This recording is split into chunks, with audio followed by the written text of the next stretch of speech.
Você acredita no Antigo Testamento da Bíblia? Nós, humanos, viemos de um jardim paradisíaco onde não tínhamos preocupações, estávamos desvergonhadamente nus e a comida caía das árvores. Deus era generoso, as pessoas tinham tudo e podiam se servir quase livremente no jardim do Éden. Quase, pois o fruto de uma única árvore era estritamente proibido aos primeiros humanos Adão e Eva. Foi Eva quem se deixou tentar por uma cobra para comer um fruto desta árvore proibida. E isso foi o começo do fim da vida no paraíso. Antes de chegarmos ao fundo da verdade por trás da história do Jardim do Éden, gostaríamos de convidá-lo a se inscrever em nosso canal. Se você também ativar o sininho de notificação, é garantido que não perderá um novo vídeo sobre segredos místicos e fenômenos paranormais também. E claro, também apreciamos um like, né? Mas agora vamos analisar a excitante questão de onde o Jardim do Éden está realmente hoje, a busca dos arqueólogos pelo Éden.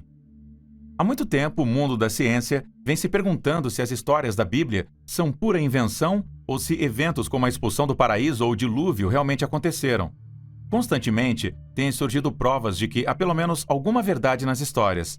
A Bíblia, e especialmente o Antigo Testamento, remontam em grande parte a escritos ainda mais antigos dos Sumérios ou outras culturas humanas primitivas na Mesopotâmia e no Oriente Próximo. As sobreposições entre as lendas só vieram à luz nos tempos modernos, quando os cientistas começaram a comparar religiões e descobertas arqueológicas, trazendo à luz cada vez mais escritos e pistas antigas. O Antigo Testamento e as crenças que ele transmite são compartilhados por duas grandes religiões mundiais hoje, cristãos e judeus. Têm esta raiz comum da fé e só se separam a partir do momento em que Jesus aparece. A terceira grande religião mundial, o islamismo, também conhece o Jardim do Paraíso, mas falaremos mais sobre isso mais tarde para você. O Éden é um lugar real? A palavra Éden vem da língua suméria. O termo Edim, na linguagem desta civilização primitiva e avançada, significava algo como terra ou prado. Em aramaico, a língua que Jesus falava, o mesmo termo se refere a uma área ou território rico em água e também fértil. As áreas da Mesopotâmia e do Oriente Médio de hoje já eram estéreis e secas nos tempos bíblicos. Pastos férteis e áreas ricas em água eram considerados lugares preciosos, se não paradisíacos. O Éden também poderia ser simbolicamente comparado com o oásis árabe. Assim era e é o Éden, um lugar no meio do deserto onde havia água, frutas, riqueza e a vida fácil. A Bíblia e o Antigo Testamento já foram traduzidos várias vezes. Provavelmente, as histórias fluíram de sumério e aramaico para o hebraico. Posteriormente, foram feitas traduções para o grego e o latim. Hoje, os especialistas suspeitam que erros de tradução, equívocos ou enfeites ocorreram repetidamente e distorcem o significado original das histórias, assim como as referências à localização real do Éden. Até hoje, há uma disputa feroz entre estudiosos e teólogos sobre se o Éden realmente existiu, se o lugar tinha apenas uma função simbólica ou se um código secreto está possivelmente escondido em toda esta história. O Éden está no Iraque? Curiosamente, o Jardim do Éden não é descrito na Bíblia como um lugar espiritual, mas como um lugar real, físico, localizado em algum lugar em nosso planeta. Em Gênesis capítulo 2, versículos de 8 a 14, está escrito: "E plantou o Senhor Deus um jardim no Éden da banda do Oriente, e um rio saiu do Éden para regar o jardim, e dali ele se dividiu e se tornou em 4 braços. O nome do primeiro é o rio Pishon, o segundo é Gihon, o nome do terceiro é Hidekel, o quarto é o rio Eufrates. 2 desses rios são bem conhecidos até hoje, pois Hidekel era o antigo nome do rio Tigre e Eufrates, e leva seu nome até os dias de hoje. Entretanto, as verdadeiras identidades dos rios Pishon e Gihon continuam a ser um mistério para resolver. Durante muito tempo, pesquisadores no que hoje é o Iraque buscaram vestígios de 2 rios que podem ter existido na região há milhares de anos e que desde então secaram. A narrativa de Gênesis afirma claramente que um único rio corria através do jardim sagrado e depois era dividido em 4 braços. O Eufrates e o Tigres se elevam na região do Monte Ararat. A área do Éden bíblico poderia ser restrita a uma área administrável graças a estas pistas, mas os pesquisadores não encontraram pistas de sobrevivência sobre onde o Éden realmente estava. Já no século XVI, Alguns pesquisadores astutos assumiram que Pishon e Gihon significavam o Ganges e o Nilo. Outros até alegaram que um dos dois rios poderia ser o Danúbio. Somente o famoso reformador francês John Calvin pôs um fim a estas especulações e concluiu muito corretamente que o povo da Mesopotâmia, naquela época, muito provavelmente não sabia da existência do Ganges ou do Danúbio.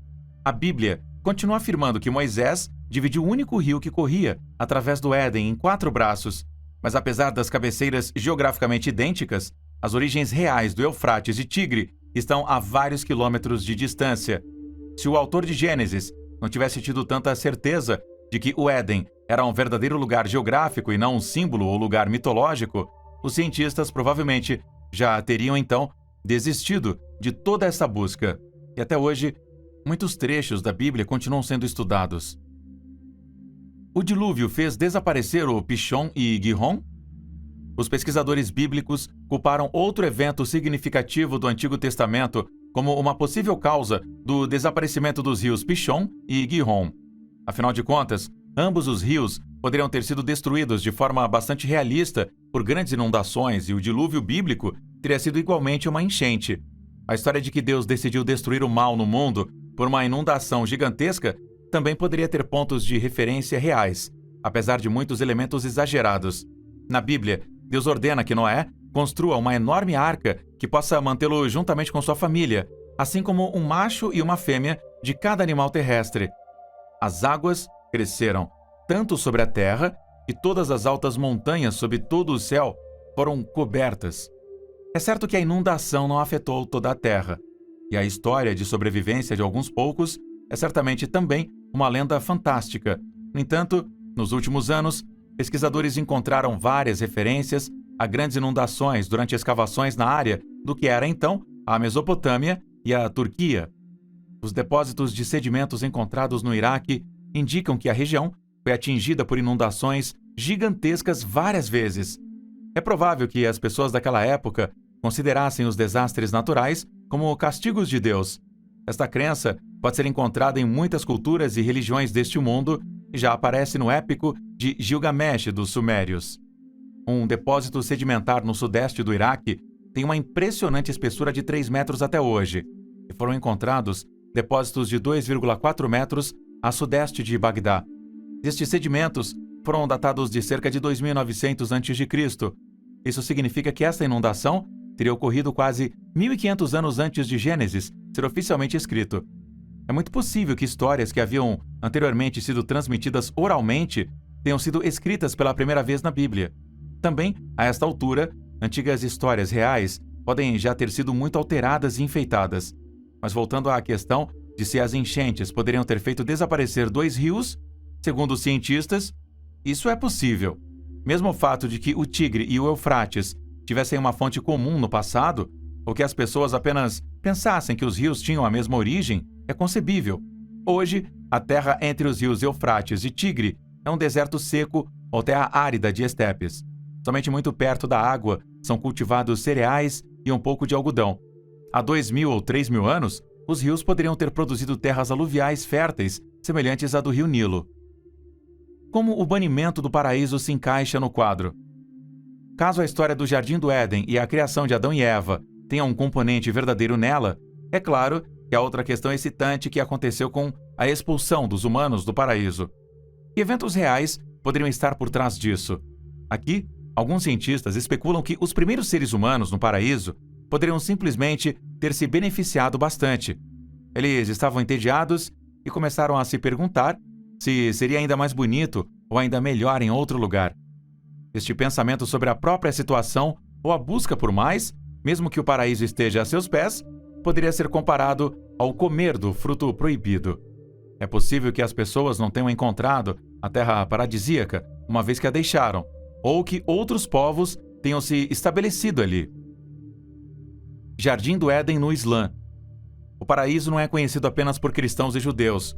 Como já mencionado no início, o Islã também conhece o jardim paradisíaco de Deus. Para os muçulmanos, este belo lugar é chamado Jannah, que significa simplesmente jardim. Alguns suras relatam que alguns fiéis são escolhidos por Deus após a morte para se mudarem para o jardim. O jardim é descrito no Alcorão, semelhante à Bíblia, como um lugar com 7 degraus.